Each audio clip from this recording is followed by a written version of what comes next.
most of the issues that people have, if the person comes at you insulting and aggressive, either that person is ignorant or they're playing a game, okay? And the game is to get your emotions up, to get you reactive, and to be reacting to them instead of acting. The game is like if someone's hyper-aggressive in a fight, the game is to put you on the defensive so that they don't, like the best defense is a good, it's communicating, but it's essentially intellectual one-upsmanship and sparring. You're sparring, you're scoring points, you're trying to dunk on each other.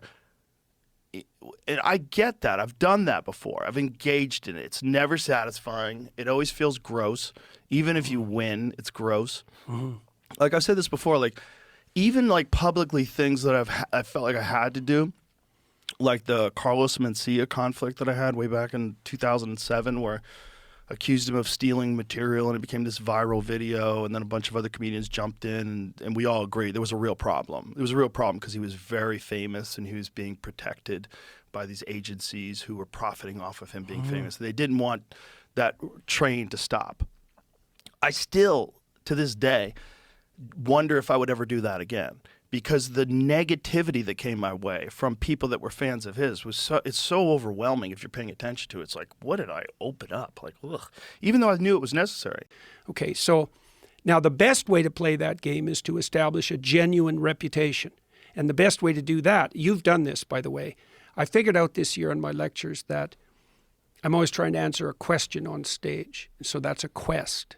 And I'm bringing the audience along on a quest. And it's a real quest because I'm actually trying to figure something out, and I do that in real time. And that's a very different game. That's a very different conversational game than the status battle game. The problem is that 4 to 5% of the population, something like that, is cluster B, that's the DSM-5 terms, histrionic, narcissistic, antisocial, psychopathic, or they have dark tetrad traits. They're Machiavellian. They're sadistic. That's about 4%. Okay, so the question is, how do these people maneuver? And the answer is they go to where the power is and they adopt those ideas and they put themselves even on the forefront of that. Right. But the ideas are completely irrelevant. Right. All they're doing is they're the Pharisees. They're the modern version of the Pharisees. They're the people who use God's name in vain, right? As they proclaim moral virtue. Yes. Doesn't matter whether it's right or left or Christian or Jewish or Islam.